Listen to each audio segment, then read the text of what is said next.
दोस्तों, कौमी सबाह ने ऐसे कौन से गुनाह किए थे कि एक चूहे ने खुदा के हुक्म से बंद की दीवार में सुराख कर दिया, जिससे जोरदार सैलाब आया। सबाह एक अरब का कबीला था। इस आबादी की आबू हवा और जमीन इतनी साफ और इस कदर लतीफ और पाकीज़ा थी कि इसमें मच्छर न मक्खी न सांप। मौसम नहायत न गर्मी न सर्दी।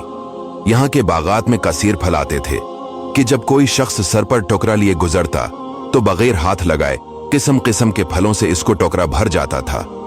गरज ये कौम बड़ी खुशहाली में अमन और सुकून और आराम चैन से जिंदगी बसर करती थी, मगर नामतों की कसरत और खुशहाली ने इस कौम को सरकश बना दिया। अल्लाह ताला ने इस कौम को यके बाद दीगर 13 नबियों को भेजा, जो इस कौम को खुदा की नामतें याद दिला दिला कर अज़ाब इलाही से डराते रहे, मगर इन सरकशों ने खुदा के नबियों को जुठला दिया। और इस कौम का सरदार, जिसका नाम हम्माद था, वो इतना मुतकब्बिर और सरकश आदमी था कि जब उसका लड़का मर गया तो इसने आसमान की तरफ थूका और अपने कुफ्र का ऐलान कर दिया और लोगों को कुफ्र की दावत देने लगा, और जो इनकार करता था उसे कत्ल कर देता था, और खुदा के नबियों से निहायत बेअदबी करता था, और इसके साथ कहता था कि आप लोग अल्लाह से ये कह दीजिए कि वो अपनी नेमतों को हम से छीन ले। जब हम्माद और इसकी कौम का तुग़यान बहुत ज्यादा बढ़ गया तो अल्लाह ताला ने इस पर सैलाब का अजाब भेजा।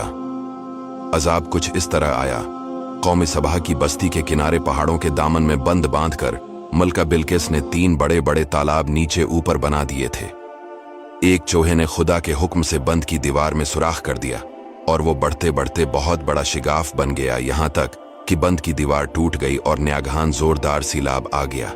बस्ती वाले इस सुराख और शिगाफ से गाफिल थे और अपने घरों में चैन की बांसुरी बजा रहे थे कि अचानक सैलाब की धारों ने इनकी बस्ती को गारत कर डाला और हर तरफ बर्बादी और वीरानी का दौर दौरा हो गया, जिससे इन लोगों के बागात और मकानात सब गरक होकर फना हो गए और पूरी बस्ती रेत के तौदों में गरक हो गई।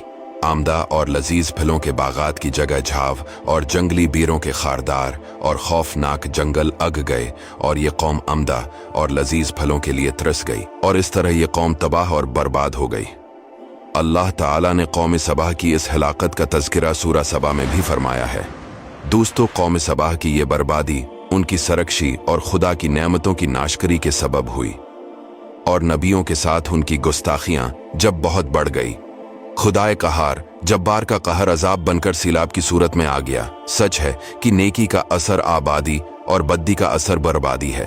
लिहाजा हर नियामत पानी वाली कौम को लाजिम है कि खुदा की नामतों का शुक्र अदा करे और गनाह से हमेशा किनारा कशी अख्तियार करे, वरना खतरा है कि अजाब ना उतर पड़े। दोस्तों, वीडियो को शेयर जरूर कीजिएगा।